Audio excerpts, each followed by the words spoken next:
I'm Bob Hallmark in Longview. Today I'm over at the Longview Arboretum. As a matter of fact, I'm at a place right now called the Babin Apiary, where there are bees behind me. We're going to talk a little bit about the weather. Now, we know that it has been unseasonably warm during late January and the first part of February here, with predictions for the next few days of the highs being in the low 70s.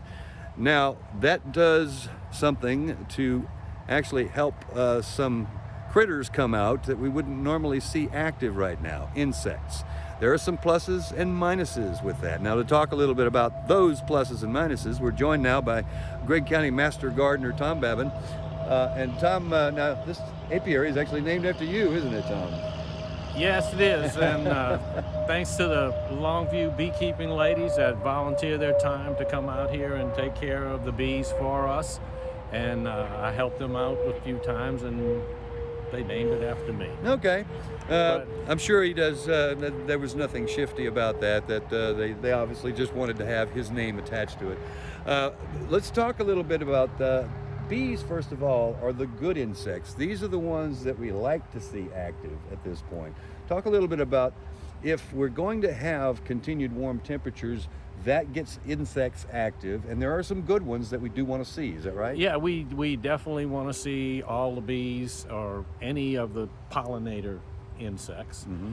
And we do have now, the daffodils are starting to bloom. We've got some of the early stuff because of the weather, because of the warm temperatures that we do that are budding, that are starting to bloom, and the bees are getting active and getting out. Mm-hmm. And if it stays like it is, I mean, we've got clover coming up now, mm-hmm. and we all know bees love clover. And if that keeps going, then the bees will have plenty pollen, and along with everything else, because in cleaning out beds today, when you mentioned in the insects, I ran into several mounds of ants that was very active. Mm-hmm. And nobody likes to get into the ants. Yeah. So we went and got the ant. And that's now that's an important thing, is the pollinating insects such as bees, butterflies, things of that nature. Those are the ones we like to see right now. Right. The downside is there's going to be insects we don't want to see. Yeah, there's going to be the stink bugs coming out, and there's going to be the beetles coming out, and the centipedes are crawling around in the dirt when we're trying to plant stuff or Mm-hmm. trim stuff, and like I say, the ants. And the number one that we're talking about here is termites. Termites, yeah, we got plenty termites, and we were cutting back some muley grass today, and they were mounded up in the middle of the muley grass. So if you got muley grass, you might want to check them for termites, especially if it's around your house. But there were lots of termites in it. Right. And now there are some concerns from people. We don't exactly know what the weather's going to do over the next month or so here. Mm-hmm. You know, we could very easily get another hard freeze, which would be helpful to drive some of those insects back. Right. But with things like mosquitoes, termites, ants, those are the things that I guess that, you know, those are the things that people don't want when the weather starts to warm up. What would you suggest for people, I guess, who want to minimize their pests when it comes to that? A good pesticide. Mm-hmm. But if you're going to be using the pesticide, you have to keep the pollinator insects in mind. Mm-hmm. So do we want to eradicate the bad ones at the expense of the good ones? Yeah. So it's kind of a fine line you got to draw. So Right. if you like hear us at the Arboretum, we want all the bees we can get. We love seeing the bees. We got the bees making honey in the apiary here. Mm-hmm.